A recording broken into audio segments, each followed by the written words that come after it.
Hi everyone, welcome to the webinar. We're just going to wait a couple more minutes for people to join on, and we look to getting started. Thank you.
Hello everyone, welcome to the webinar. This is Kara. We're just going to wait 2 more minutes and then get started. We see a lot of you coming on, and we'll wait for just 2 more minutes. So thanks for holding.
Okay, hey everybody, this is Kara Dake, and we are 2 minutes after 11 a.m. here in Pacific time, and looks like we've got a good group here. We'll probably have more continuing to join, but for those of you that are here, I want to get us started so we can get your day moving and get deep into segmentation here. So with that, I just want to mention a couple housekeeping things. For those of you that are not super familiar with Zoom yet, it's a pretty intuitive tool. The way we're going to work it here is I'm the host. We're going to be having our panelists, I'll introduce in a second. We'll be speaking throughout. And I know you all have potentially have questions come up, and we really encourage you guys to participate and make this interactive. We do ask that the questions will be answered at the end, just so we can keep our panelists focused. But feel free to type the questions in as they come up. So if you see the Q&A box in your kind of navigation area. Click on that, and that's where you can type in any question. So again, you can type that in as they come up so you don't forget, and where if you feel like you want to wait until the end, we will get to it at the end of the presentation. Other than that, we're going to have you guys on mute, and there's the type chat here. But again, would love to hear from you. If you just have comments, there is a chat box. So that's where you can see a couple of people have typed in already, just wondering what time it starts and such. That's just kind of an informal way to say hello. But if you have more specific questions, type them into the Q&A.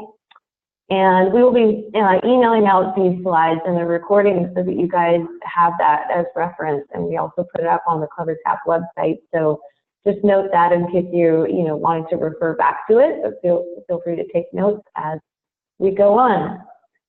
And so with that, I'd like to get started. So today we're going to be talking about segmentation strategies for mobile marketers. I'm your host, Kara Dake. I'm the VP of Growth and Partnerships at CleverTap.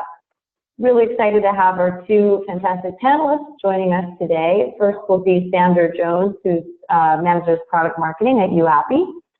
And our second panelist is Hiro Jasani, who is managing product marketing at CleverTap. So I will let them introduce themselves and the respective companies here in a bit. And before I do that, I will jump into what we've got going here and jump into giving you a little bit more information about CleverTap. So today's agenda, here's the outline of what we're going to be doing to give you guys a clear idea. Again, we'll be introducing the companies CleverTap and YouAppi's. We'll be jumping into an intro to segmentation and the common challenges that come up within segmentation. We'll be explaining how to create customer segments, then going into how to develop effective engagement and re-engagement strategies, and finally going into the use cases and case studies that will give you guys more color on how this is being utilized and implemented in real life.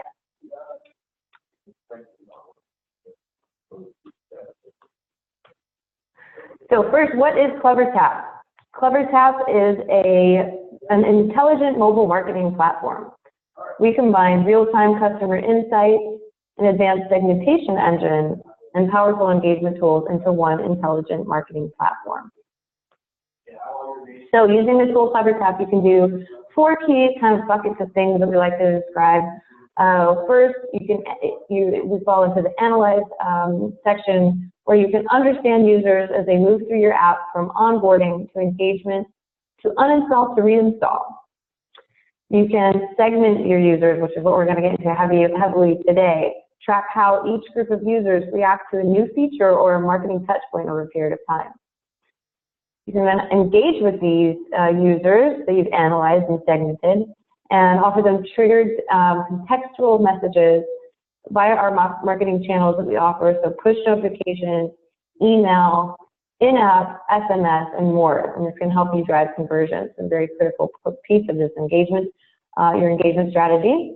And then finally, you're able to measure how your efforts are going on the product and marketing side. So this will help you determine and drive your KPIs, which may include retention, revenue, and customer lifetime value. So just briefly, in turn, touching on to what these features might look like. So as you guys are looking at this, think about what you have implemented for your companies and what you may be interested in looking at. So very important to have rich profiles, understand your users at a granular level. Funnels, this is where you're able to see where your users may be dropping off. Cohorts, this is where you're able to see how many users are coming back. Attribution, this is able to analyze where you're looking, your acquisition campaigns and what the activity is going on with that. Uninstalls, this is a really big piece, is and the unique offering is to be able to see which users are uninstalling. And then finally, flows, this is a nice visual way to view where your users are flowing within the app. And then finally, on the right side, some tools like journeys. This is a visual way to figure out what channels you want to engage with your users on. And again, mention the specific channels we can help you engage on are push, in-app, SMS, and email. And we have some predefined campaigns and finally geolocation targeting. We're utilized by over 4,000 customers. We've got some pretty big event processing that we do. You can see in the billions. And here is a list of some of our key clients that we're working with. So very exciting. Now I would love to pass it over to Sandor, our panelist, who's going to introduce YouAppi's. Sandor, take it away. Here today. So again, my name is Sandor Jones. I do product marketing here at YouAppi. Prior to this, I was at Tune for 4 years, where I did a mix of account management and product marketing there also. So I have worked extensively with large advertisers from gaming to non-gaming, and this has given me a good exposure to segmentation practices with regards to re-engaging existing users. And that's really going to be my focus for this portion today is re-engagement with regards to segmentation.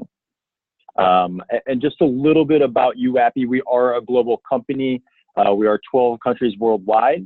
We have 160 employees. We're very engineer heavy. We want to focus on product. We have a lot of teams localized in regions that we want to penetrate into. And this really helps understanding what works, what doesn't with the culture, the messaging, with the creatives, and it is very impactful on the actual effectiveness of campaigns. So YouAppi's 360 platform is the leading growth marketing platform for premium mobile brands. It really addresses 5 critical needs for today's marketers. We have user acquisition, re-engagement, brand video, rewarded video, and social. And so the platform is essentially a one-stop shop for mobile marketers. You can run user acquisition in tandem with re-engagement. You can drive awareness through brand video campaigns. You offer many different video ad units.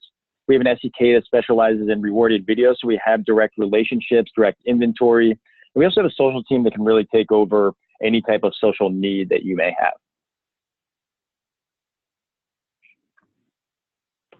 All right, great. Thank you, Sandor. And so with that, let's get started into the content. And that's going to be you again. You want to jump into segmentation and YouAppi?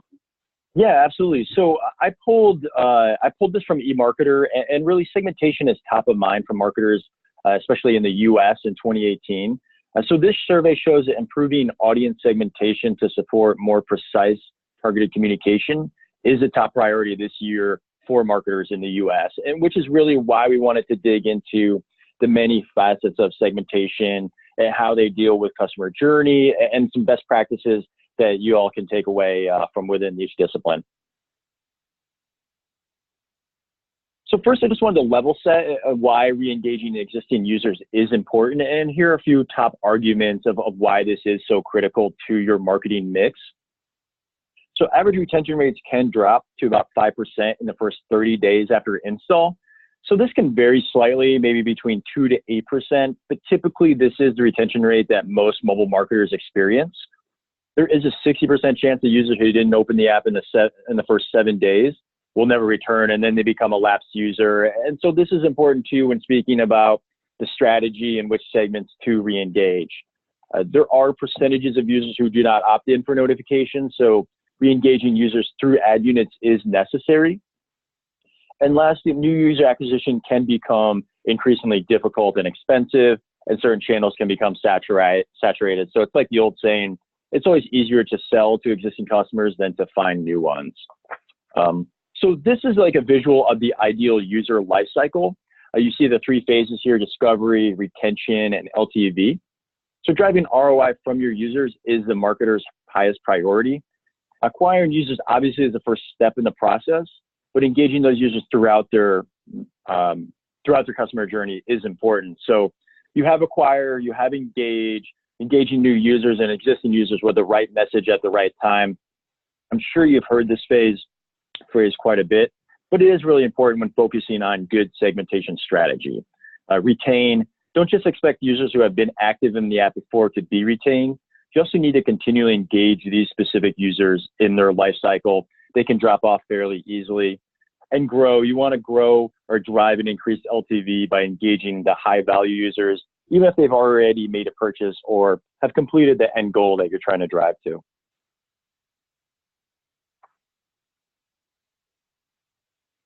Because of my measurement background, I wanted to call out a correct technical setup before you get started. And this is important when will correlate to your conversion rates and campaign impact. First, if you want to determine what are the most important customer journey events within your app, here are a few examples of events that I've seen measured: registration, sign up, add to cart, wish list, the product view, which can be very important, level achieved if you're a game, purchase amount. So important to really determine what are those KPIs within your app.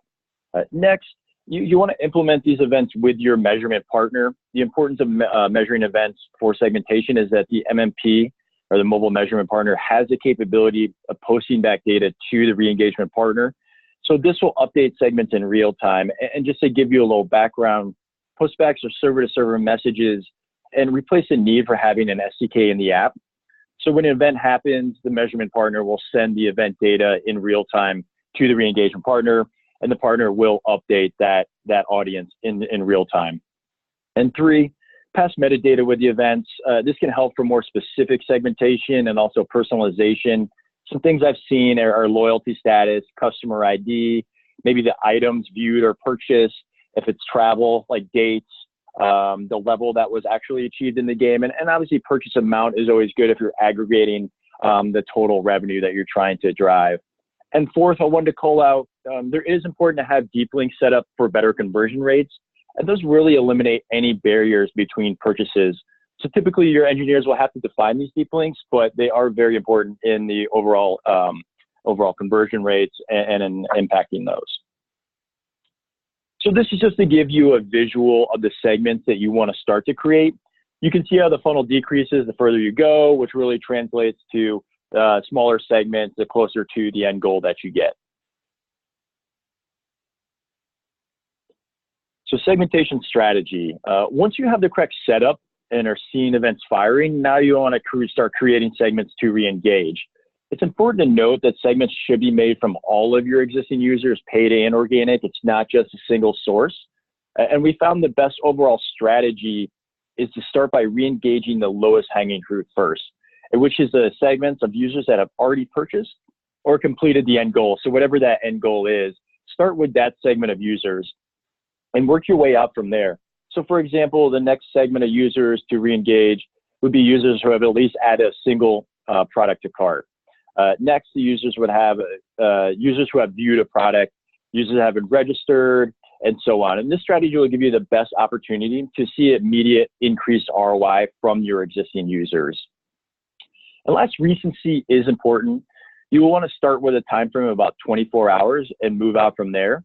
So segment timeframes can be 24 hours, 3 days, 7 days, 14 days, all the way out to 28, 30 days after the event. So important. So both of these together, where you're combining the actual segments, starting with closest to the end goal, and you're also incorporating the recency.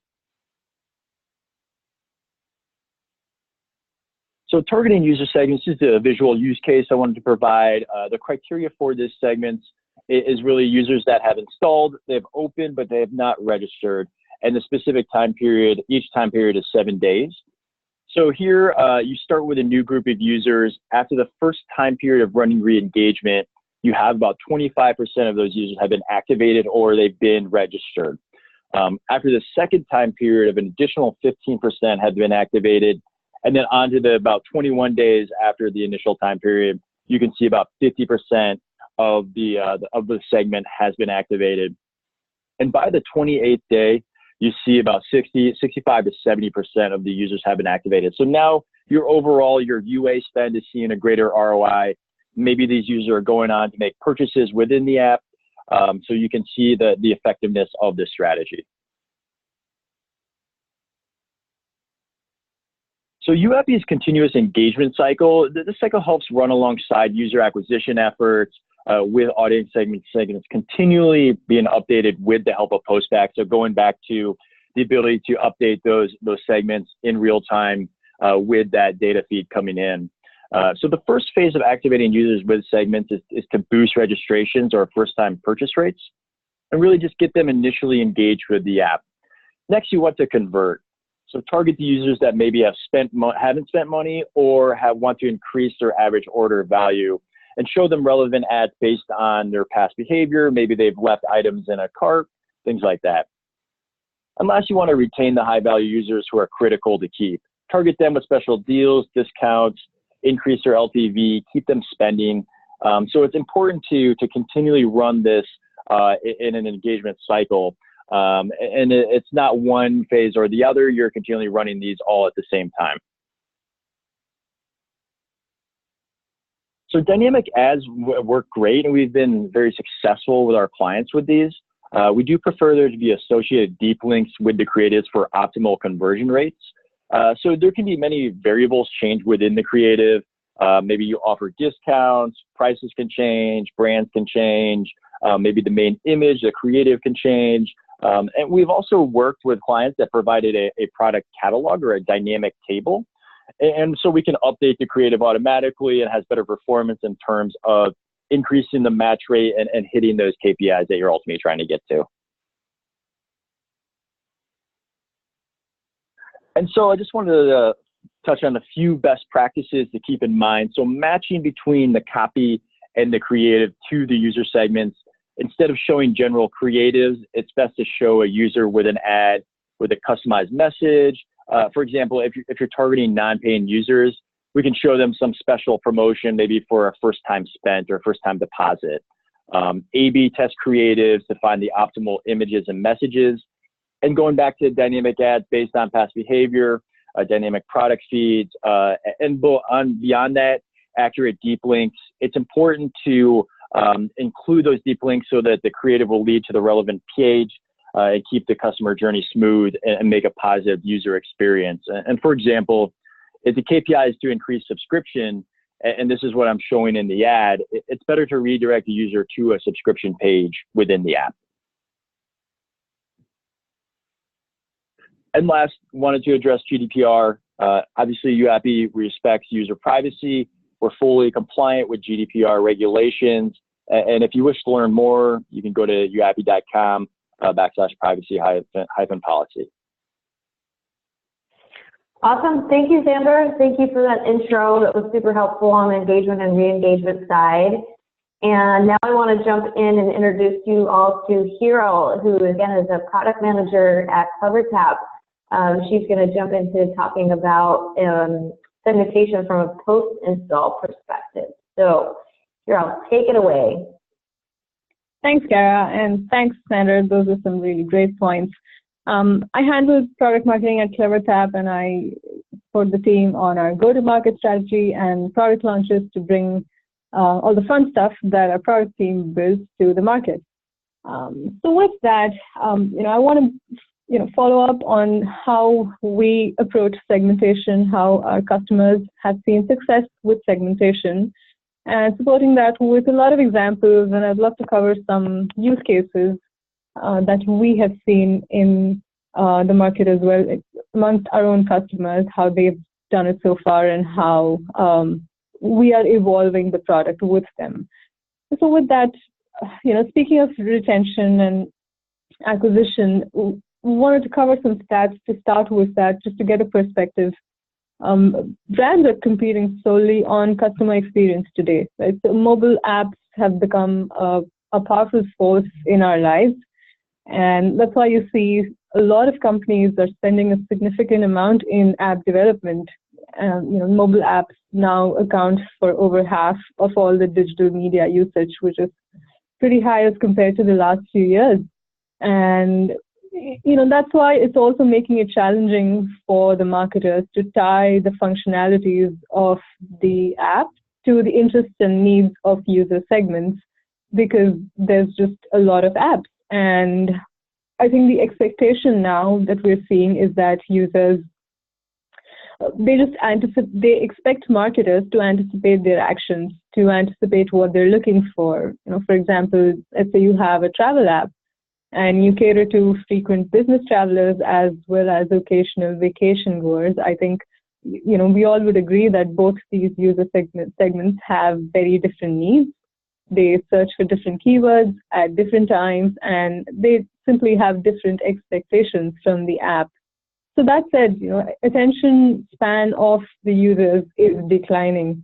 It used to be like 15 seconds, and now it's down to 8 seconds. At the same time, we're seeing that the number of devices per user is increasing. Right? On an average, you have 3 to 4 devices per user, and this number is only going to increase. So that's why retention has become a constant battlefield for marketers.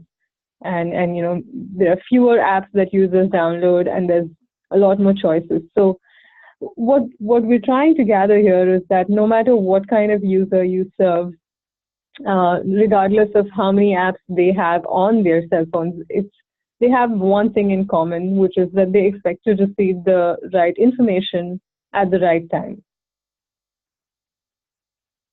But how do we do that?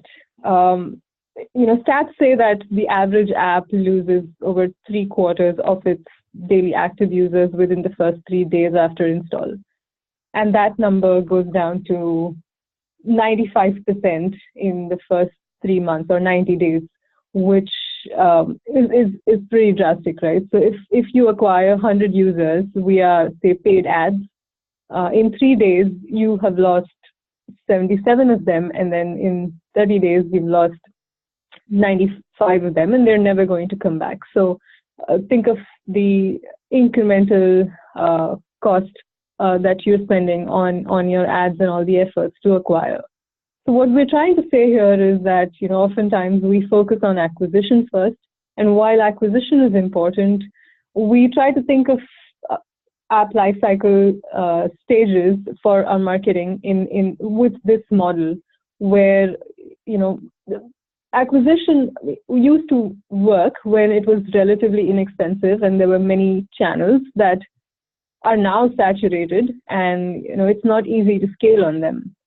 So the market is very different, since the real growth for an app comes from user retention. That's why, in contrast, this retention first model focuses on prioritizing what is most important to our apps today rather than what comes first. So, focusing on retention and activation, like Sandor mentioned, is critical, and it's important that you even define your metrics accordingly.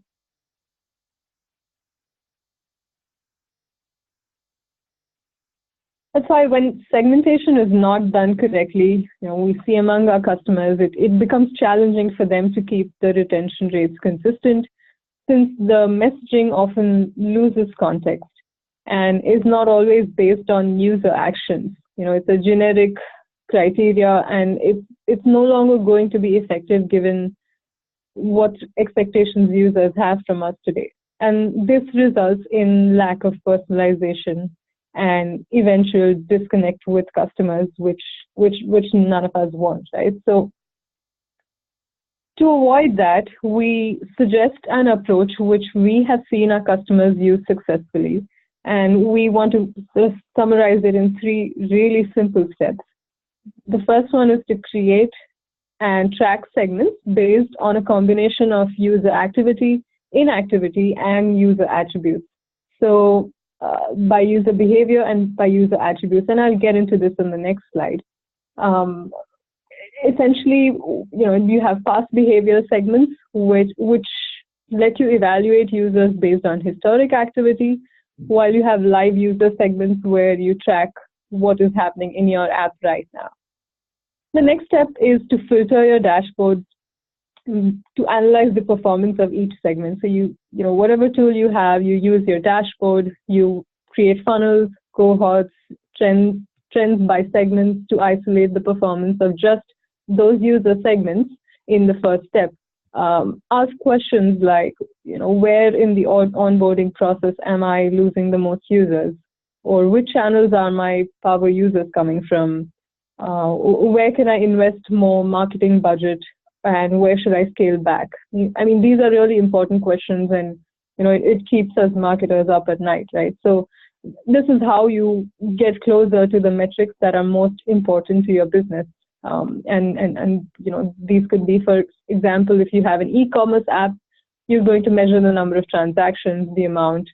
For social media apps, it's going to be the signups and daily active users. If you have, let's say, a health and fitness app, it could be weekly active users, subscriptions, or in-app purchases. And these are the conversions we should be building, in our funnels, in our cohorts, to figure out what's happening and measure the performance. And then finally, engage, using push, SMS, in-app, what have you, what drives your metrics depending on your app. So we talked about user behavior in the previous slide, and I just wanted to go over some predominant examples that we constantly see in CleverTap. We've seen that personalized campaigns using past data and live segments can increase click-through rates by over 10 times. We constantly see that our customers find success. And just to go over some examples to give a broader perspective on what action or inaction-based segmentation can look like. Here, talking about app action-based segmentation, when you're scheduling campaigns, let's say for an arbitrary date and time, it's the quality of the target user segment that determines the clicks. So the best campaigns target sophisticated, like past behaviors. For example, the user has searched, you notice that those users that searched the app 3 times and have viewed at least 10 products, those would qualify for your, say, engagement campaign, and that would result in much more success as compared to a broader campaign that targets a larger user segment, because you know that this behavior is characteristic to someone who is really looking to buy on your app. And logically, this type of campaign works because we can craft the right messages to influence those people towards what we want them to do in the app, right? As opposed to that, inaction-based campaigns, let's say you have customers across an e-commerce app, for example, those that added to cart but did not purchase within 15 minutes. And here, timing becomes really important. So let's say if in the past you've seen that users abandon their cart within 10 minutes of adding the product to it, it doesn't make sense to nudge the user after 30 minutes, right? It's the data that's going to tell you that, hey, you know what, the perfect time to send the push notification or an email reminding the user to complete the order is only a little before the 10th minute, because that's when they're most likely to finish the purchase. Moving on, behavioral segmentation is great, but I wanted to introduce a newer perspective to give you a sense of where segmentation is going to be in the next few months, right? That's the pace of the market, and that's where we're seeing segmentation go. So as we talked about, customers, they almost expect you to anticipate their needs, what they want to do with your app, and that's why we think of growth marketing as having a new frontier, which is a more conversational assistive marketing. And as that becomes the norm, it's machine learning that is going to help us marketers ensure that we continue to meet and anticipate our user needs. And research shows that, even like more than 3/4 of companies, they want to make relevant suggestions. The users want to make relevant suggestions before they even initiate contact. So that's why for a company to effectively predict and prescribe actions, it's important to start thinking of machine learning and deploy algorithms that make these kind of predictions more visible to you, and you can put it in your everyday practice when you are segmenting your users. And then, Google is doing that today, right? They've used a machine learning algorithm, and to increase the number of impressions, viewable impressions, bought on their premium placements.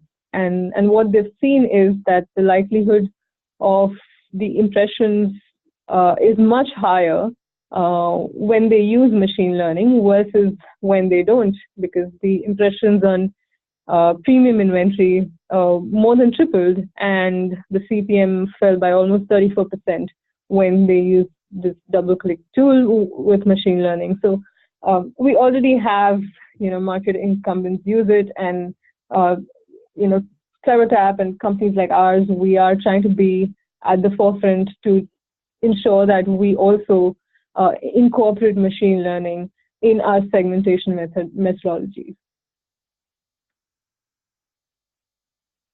And what we're calling it is psychographic segmentation. How we like to define it is, we talked about behavioral segmentation, and that's great, but we want to think of identifying micro segments of users based on their changing needs, because user behaviors and interests change frequently, right? You think of different seasons, different sporting events, current affairs, user behaviors keep changing. And when you have a lot of data, and when one single user is creating hundreds of data points, you're going to need to find a way to scale your engagement and segmentation accordingly. So by being able to have users' dominant behavior at your disposal, you're able to get into that anticipatory mode that we're talking about and actually predict what product or message will resonate the most with your customers. And this is, like Sandor mentioned, it's easier to sell to your existing customers than to new ones. And this aligns with that ideology too, because your existing customers also have their behaviors that are changing every now and then, based on several factors that you don't always have visibility to. So you're going to have to look at data to support that kind of segmentation effort, and understand their lifestyle, their interests, their habits, and accordingly improve the marketing approach that you're taking. Now, here's a quick graphic to elaborate, what we're talking about here. We've traditionally looked at demographics, technographics, even location data. So you have, by region especially, which is great and which still works. Localized campaigns is awesome. But we should think of a few steps further and where your users are going to be, where they already are. So behavioral and psychographic, takes us a step further. Behavioral is based on actions, inactions. We discussed that. We went through some examples. But when we talk about psychographic, right, that's trying to take into consideration how users change these behaviors often, and based on their personal attitudes, their values, personality traits, and their dominant interests. So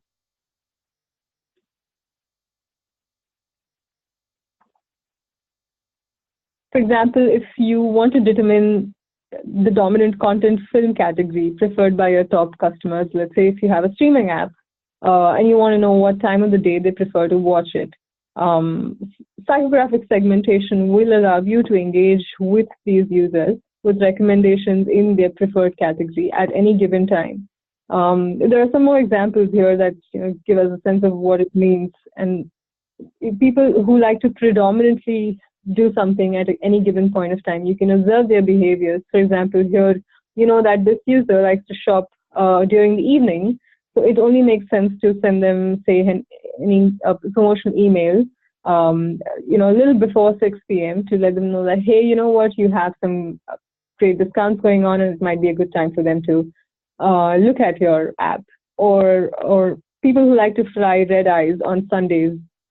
Here we are talking about inventory. You have a travel app. That this user is a business user and likes to fly red eyes to get to work on Monday morning, and those would be the best people to offer any kind of discounts to if you have some last few seats remaining, because they're most likely to look at that offer. Similarly, someone who likes to watch, say, comedy movies often, and that's their predominant behavior, but you notice that they haven't seen any comedy content in the last 90 days, those would be great to send, recommendations of new content that's on your app in that genre to let them know that, hey, we know that you're really interested, and we thought that you might like this recommendation. So psychographic segmentation, we've seen that it improves conversions by up to 5 times versus what a non-contextual message can do for your app. So we've seen results, and in the next slides, I would also love to cover some case studies that talk about how our customers use it right now. So the first quick case study here is, I'm going to talk about a very large ticketing customer here. This customer, it's a go-to place for millions of people to just buy tickets online. And what this company intends to do is their goal is to make it super easy for their users to discover and buy the right movie at the right time. They have thousands of screens nationwide. So in order to meet this goal, they have to ensure that their movie ticket inventory is used up efficiently, because that's one of their KPIs. It's one of the key metrics that they measure their app with.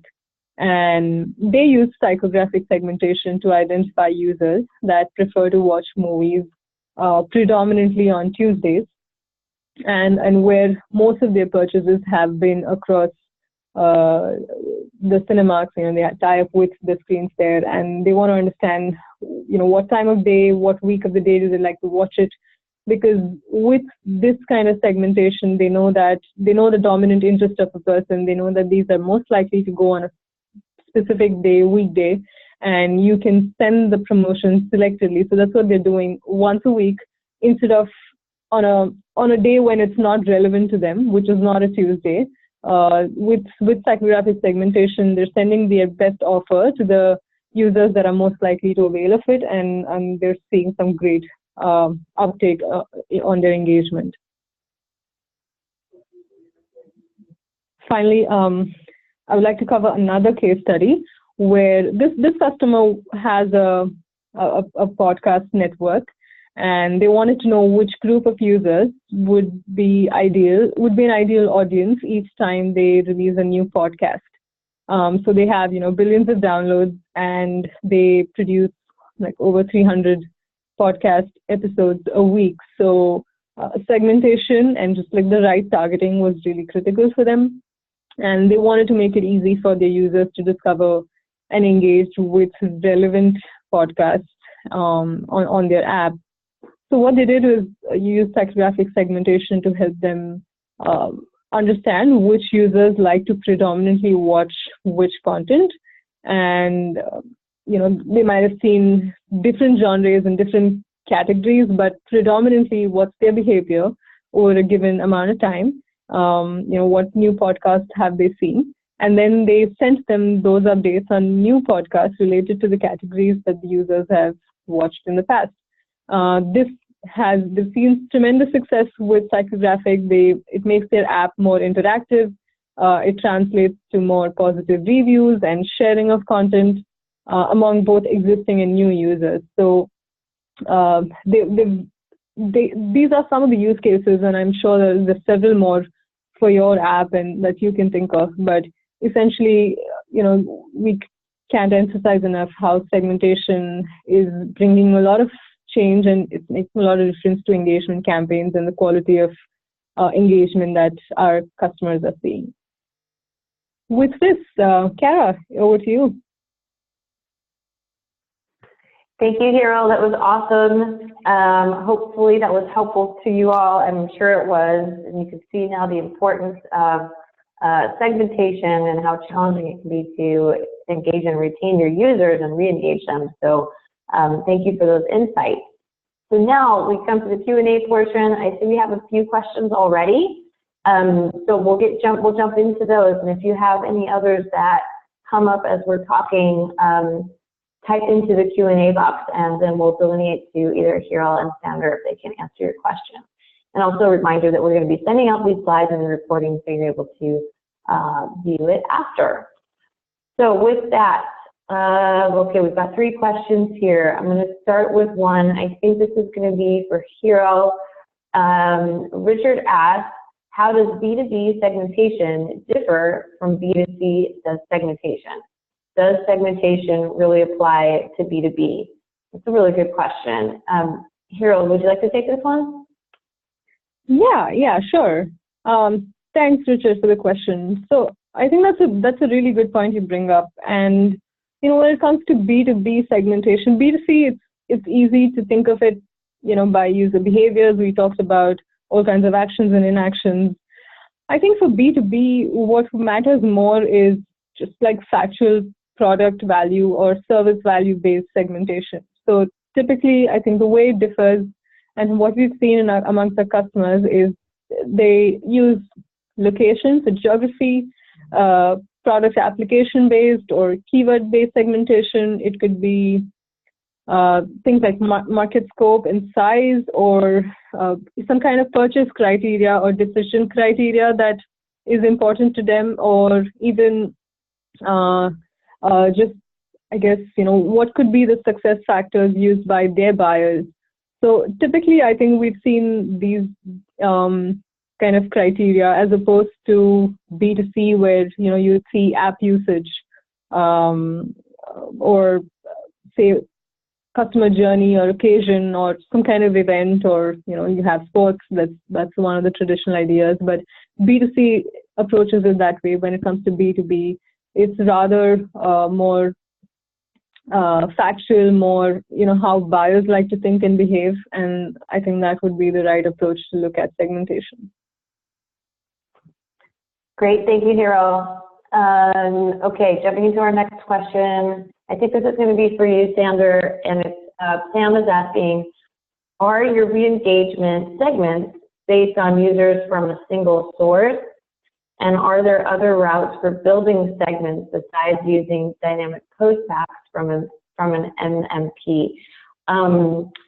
This is a great question. I think this will be you, Sandor. And also, can you, for those of us that aren't as familiar, can you just remind us of what this means? Because I'm not quite sure. Yeah, definitely. This is, yeah, definitely. And this is a common question that we get is, initially, are you basing your segments off of a single source? And the best impact that we've seen is if we're receiving all of your events from all of your users, including your organic users.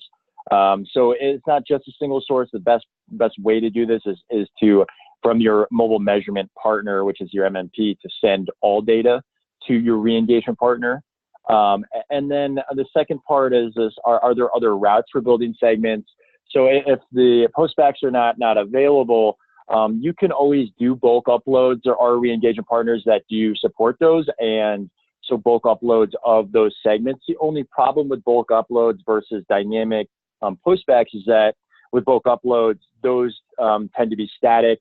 They can be outdated pretty quickly, and so with the dynamic postbacks, you always get the real-time updates of the segments, so they're as accurate as possible. So that's kind of what I guess those questions are, and then what we're seeing there. Got it. That's awesome. Thank you, Sandor. Great questions here, and I see one more. So this one is from Stephanie, and I think this is going to be best for Hero here. She's asking, apart from geography, gender, and age, what are some other ways to segment your audience? Do you want to take that, Hero? Yeah. Yeah, I think geography, age, gender, I think these are a great starting point. And it definitely sort of brings down a larger set of audiences to smaller ones, which is always great because it's more targeted. But I think some of the ways that we recommend you follow up on that is with behavioral and psychographic, and especially because things like purchases made on the app, so purchasing behavior or a customer journey stage, whether that it's a new user, whether it's a loyal user, or whether you see that those are like your champion users. Depending on that, your campaign strategy changes. Your champion users or loyal users, that they would be a great proponents of your app. Maybe they'll be great to send referrals to, or if you're seeing that they're slipping away, they're at risk, then those would be great to target for I guess, asking for some kind of feedback or just retargeting campaign or such. So that's definitely a really good point. Also, I think just interest levels and engagement levels, or even what time of the day do they launch the app, so their app usage, or what day of the week do they most likely open the app for browsing, things like that. Their opinions, their personalities, interests, so predominant interests, what they like to do, what kind of content do they like to watch, where do they like to stay, or what kind of content do they like to search for, things like that. I think these are increasingly more important when it comes to segmentation, and apart from location, I think these are indicators of no matter where the user is, oftentimes these are better indicators of driving your campaign. Great. Okay. Well, thank you for that detailed answer here. I'm sure that was super helpful for many. And I'm checking to see, I don't think I see any other questions coming up, and we're nearing towards the end. So with that, I'm going to close this out, and let's go on to next steps. Sandor, how can we get in touch with you and learn more about YouAppi? Yeah, absolutely. So you can always reach out to me, sandor.j@youappy.com, or you can visit us at youappy.com/contact us. Perfect. So feel free to reach out with any questions, anything like that. Okay, will do. And then for us on the CleverTap side, I'll speak for Hero and I, we've got a plethora of resources on segmentation in addition to more general mobile app engagement and retention strategy. Here we've linked to an ebook you can access. Our blog is full of, chock full of other, resources and best practices. And finally, if you'd like to get a live demo, we'd love to give you one. Click on the link here, and that will take you to that. And again, we'll reach out after the webinar with the slides and follow-up information. I think that is it for us today. This has been really fun. This is a really important topic. We hope that you guys have learned quite a bit and that you're, looking to deepen your segmentation or start if you haven't already, and we're resources here to help. So thanks again for your time, and we'll follow up by email. Take care, everybody.